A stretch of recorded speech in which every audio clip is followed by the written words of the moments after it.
Čuli ste da je poslanik rekao da ko obavi hađ ispravno, vratit će se od tamo kakav preporezan. Čist! Kao na dan kad ga je najbolji.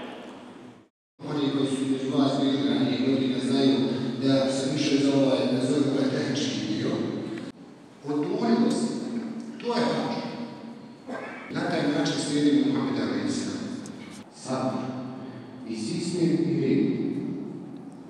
Jer ako nije u sistemu, ako nije u redu, neće stići nešto dobro. Iznice mogućnosti finansijskih, zdravstvenih, bilo koje smislu. Zbog toga sam siguran da ćete svi vi koji idete prvi put na hadž, kada dođete u Medinu i kada boravite nekoliko dana u Medini, ipak biti u nekom vidu straha. Da se slučajno nećete probuditi.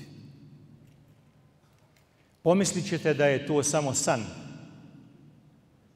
Jer otkud da vas, uzvišeni gospodar, pored toliko muslimana kroz historiju koji su željeli da obave hadž i onih koji su željeli da dođu u grad Allahovog poslanika sallallahu alejhi ve sellem i nije im se to ostvarilo.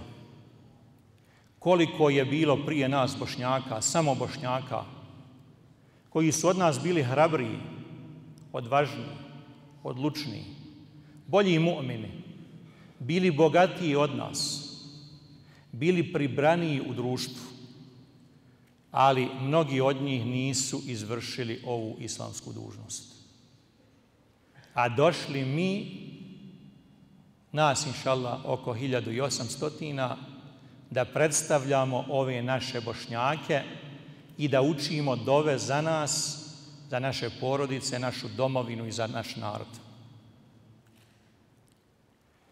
Kada budemo inšallah u Medini, ono što je najdraže svakom hadži, a to je da što prije klanja taj prvi namaz u džamiji poslanika sallallahu alejhi ve sellem i da se potrudimo da uđemo u revdu i da prođemo pored kabura poslanika sallallahu alejhi ve sellem na kojeg čitava života donosimo salavat. A onda nas uzvišeni gospodar počastio da dođemo pored njega tu samo nekoliko koraka, da gledamo tu gdje je njegov kabur i da mu nazovemo selam. Medina nas priprema za hadž i umru, jer onaj ko bi otišao u Saudijsku Arabiju i ne bi imao priliku da ode u Medinu, u grad Allahovog poslanika sallallahu alejhi ve sellem, kada uopće ne bi išao u Medinu, a obavio propise hadža, on bi bio hadžija i ne bi mu se ništa od toga umanjilo.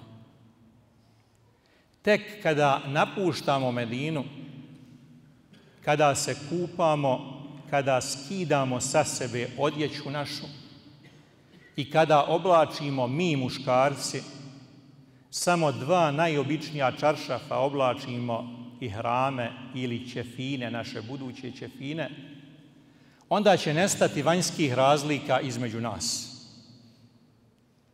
Svi ćemo biti potpuno isti. Svi ihrami će biti istog kvaliteta. Nijedan neće imati kragne i niko na tom putu neće imati ni kravate. Svi ćemo biti potpuno isti. Nemojte previše nositi ni novca jer vam novac ne treba. Bukvalno vam je tamo inšallah sve obezbijeđeno. Imate dva obimna obroka i u Medini i u Mekki. Tako da onaj ko ide na hadž pa čak nema sredstava da ponese bilo šta da troši, nema faktički potrebe i nema gdje tamo potrošiti i nema potrebe potrošiti. Ali eto nešto onako da imate eventualno pri ruci, oni koji hoće da kupe koju hediju, ali da znate da nažalost sve što budete tamo kupovali da to nije arapskog porijekla, odnosno nije proizvedeno u arapskim zemljama, već je uglavnom proizvedeno u Kini i u Koreji. Tako da vam je šteta da se bavite tamo kupovinom, šteta vam je da gubite vrijeme, jer najvažniji pokloni koje možete da ponesete svojim ukućanima, komšijama i rodbini, to su vaše dove.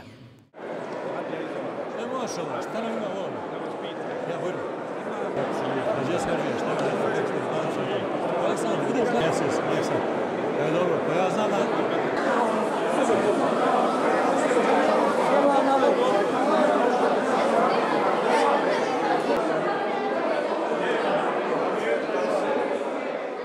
Pa neopisivo ostvarenje ovo dunjalučkog sna.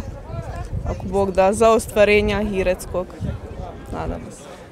Vaša porodica kako je reagirala kada ste odlučili tako mladi da idete na hadž, vaša šira familija, ali i naravno i prijatelji? Neki sa oduševljenjem, neki rano vam je još, neki, znate, kad se vratite trebate se pridržavati. Malo više vjere, ali ništa, elhamdulillah, dobro. Oni najbliži su baš bili oduševljeni, hvala Allah. Stavili smo to na prvo mjesto, pored svega ostalog što danas, ne znam, eto, uglavnom to smo stavili na prvo mjesto, inšala prvo to, pa sve ostalo. To nam je bio prioritet, pored svi ovi neki dunjalučki stvari. Ja i Hanuma, evo ako Bog da idemo, ne radi ni ona, ne radim ni ja sam ratni vojni invalid, 100 maraka imam primana, 4 djece, Hanuma isto invalid. Sabirali smo, da pravo kažem, marku po marku, od poljoprivrede, po 10 feninga, po 20, sad za nekih 10 godina sabrali smo. Hvala Allah, subhanallah, Allah Žešanu da se rastišio. Subhanallah, čim smo odlučili tu? Znači, Allah je dao olakšicu. Znači, Allah je iz jedne marke 10 pravio. Allah je dao stvarno bereket. Hvala Allahu, taj dan kad sam dobila da je odobreno, jer je bilo malo poteškoće je bilo, jer zbog mjesta kasno su se prijavili, onda je bilo je iščekivanje, hoće li biti, neće li biti, hvala uzvišenom Allahu, nek je malo i vakcina, ali hvala Allahu, gospodaru, Allah je i opet put ukazao. Dobio sam dragom Allahu da odem na hadž i hvala Allahu, jedinom žena mi se ispunila. Idem sam s prijateljima nekim, nisam ni znao da će ti prijatelji ići. Molim Allaha samo da mi hadž ukabuli i da mi se primi. Ništa više ja ne tražim, niti želim. Hvala Allahu, znači previše sam uzbuđen, emocijama sam potresen, još sam pozitivno ovim svim iznenađen i ne znam. Jesi li zadovoljan dosadašnjom organizacijom Ureda za hadž što se tiče hadža? Jesam, hvala Allahu, organizacija je do sada fantastična, neke ljude otprije znam i sve do sad kako sam očekivao, ispunili su očekivanja, nemam nikakvi niti primjedbi, niti zamjerki i nadam se da će tako, ako Bog da, inšala, i dole ostati. Da li ste se spremili za vaše životno putovanje? Eto, ja se nadam da se. Ima li treme, straha? Ima. Ali sigurno najviše radosti ima. Najviše radosti, uzbuđen sam. Suza radosnice su tu. Ne mogu da pričam, stvarno. To, ja ne mogu, ja.